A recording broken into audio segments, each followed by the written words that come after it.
নমস্কার, আমি সত্যব্রত মৃণাল সিংহ বলছি। আমি যে বিষয়টা নিয়ে কথা বলছি সেটা হচ্ছে, আজ মতুয়ারা নিজের ফাঁদে নিজেই জড়িয়ে যাচ্ছেন। তখন আমাদের মাননীয় মমতা ব্যানার্জি বারণ করেছিলেন মতুয়াদের, তো কিছু পক্ষ তো এদিকেও ছিল, তারা বারণ শুনে এসআইআর ফর্ম ফিল আপ করেননি। এখন তারা বিপদে পড়েছে। এখন ভোটার লিস্টে তাদের নাম আপাতত এখন ওঠার সম্ভাবনা কম। যদি ওই 11টা ডকুমেন্টে কোনো একটা দিতে পারেন তাহলে উঠবে। এখন মতুয়ারা একটা ধার্মিক সংস্থান, এদের মধ্যে থেকে মতুয়া ঠাকুর বাড়ি থেকে রাজনীতি করার কোনো নিয়ম নীতির মধ্যে পড়ে না আমি মনে করি। তারা রাজনীতি কেন করবে? তারা তো হচ্ছে কিছু মানুষের কাছে দেবতুল্য মানুষ। কোনো দলে রাজনীতি করা ঠিক নয়, তাদেরকে রাজনীতি থেকে দূরে থাকা উচিত। তো যাই হোক, যখন করছেন তো আবার ঝগড়াঝাঁটি মারামারি এসব করার কী দরকার মতুয়াদের? আপনারা এখন যদি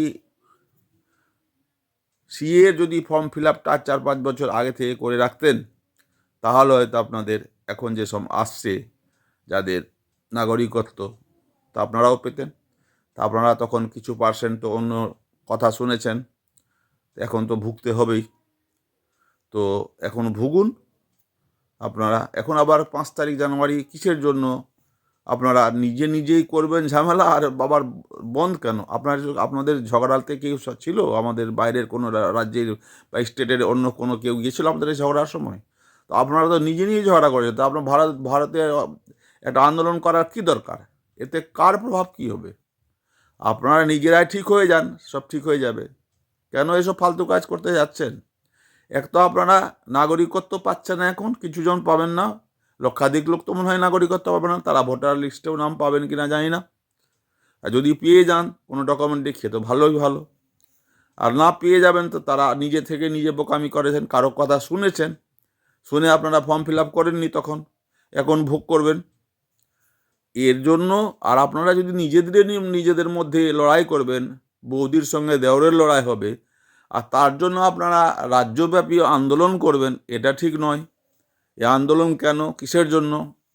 আমরা কি দায়ী আছি আপনাদের ঝগড়ার জন্য? আমরা কেন এই ঝামেলায় পড়ব? সেদিন কোনো অশান্তি হবে তো কেন আমরা পড়বো সেদিন কোথাও যাওয়া আসা করলে? তো এইসব হচ্ছে সব মানে রাজনীতি করার এসব জায়গা নয়। আপনি ধার্মিক আছেন, ধর্মেই থাকুন, ধর্মের বাইরে গিয়ে ফালতু কাজ করবেন না। নমস্কার আপনাদের সকলকে। আমার চ্যানেলটাকে লাইক শেয়ার সাবস্ক্রাইব করবেন। নমস্কার।